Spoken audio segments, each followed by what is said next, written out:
కేటీఆర్ అన్నగారి ట్వీట్ని నేను చూడడం జరిగింది. అందులో వారు మరి ఒక పక్క కంగ్రాచులేషన్స్ చెప్తూనే ఇంకొక పక్క మా ప్రభుత్వం పడిపోవడానికి ఈ కేసే కారణం అన్నట్టుగా అర్థం వచ్చేలాగా వారు ట్వీట్ చేయడం జరిగింది. ఇవాళ నేను పొద్దున్నుండి బీఆర్ఎస్ పార్టీ సోషల్ మీడియా ఏదైతే అనేక రకాలైనటువంటి కమెంట్స్ చేస్తూ ఉన్నారో, ఏదైతే మొత్తం బీఆర్ఎస్ పార్టీ ఇక్కడ రాష్ట్రంలో ఓడిపోవడానికి ఈ కేసే కారణమని ఒక ట్విస్ట్ ఇచ్చే ప్రయత్నం చేస్తూ ఉన్నారో, వాళ్ళందరినీ కేటీఆర్ రామారావు గారిని సూటిగా నేను ఒక ప్రశ్న అడుగుతా ఉన్నా. నా మీద కేసు పెట్టింది ఎందుకోసం? పార్టీ కోసం కాదా? ఈ మాట కేసీఆర్ గారు చెప్పలేదా? మరొకవేళ నా మీద కేసు పెట్టింది పార్టీ కోసమే అని మీ అందరికీ తెలిసి ఉంటే ఇవాళ మీరు ఏదైతే ట్వీట్ చేసిండ్రో అది నిజమే అయితే నేను జైలుకి వెళ్ళేంత వరకు కూడా ఒక్కసారి కూడా మీరు ప్రెస్ మీట్ పెట్టకపోవడం ఎందుకు? శభాష్ కవిత, నిజంగా జైలుకు పోయిన కవిత రాటు తెలిందా? ఉన్న 10 ఏళ్లలో కవిత తమ యొక్క ఇబ్బందులను పంటి కింద బిగబట్టి జీవించిందా?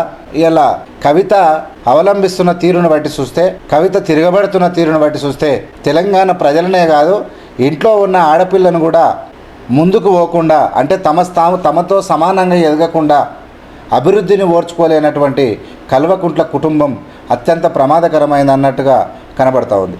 100% కవిత ఇలా లిక్కర్ స్కామ్లో పెద్ద ఎత్తున బదనామైంది వాస్తవం. కవిత అనేక క్షోభకు గురైనటువంటిది వాస్తవం.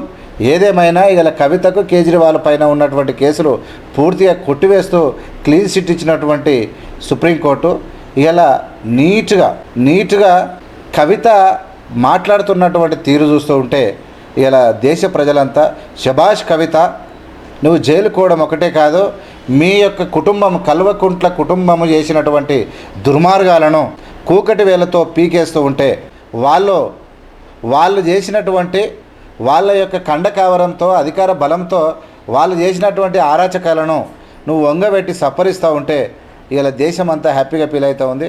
తెలంగాణ ప్రజలు కూడా హ్యాపీగా ఫీల్ అవుతూ ఉన్నారు. నిజానికి కాంగ్రెస్ ప్రభుత్వం చెప్తే వ్యతిరేక పార్టీలు అవుతుంది, ఇలా అపోజిషన్లు అవుతాయి.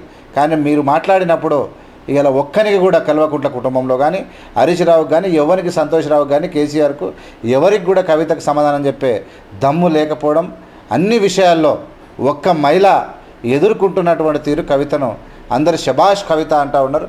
Very good, keep going on. ఖచ్చితంగా రాజకీయాల్లో మహిళలు అద్భుతమైన పని చేసేవాళ్ళు రాజకీయాల్లో ఉండాలి, ముందుకు పోవాలని మేము కోరుకుంటాం.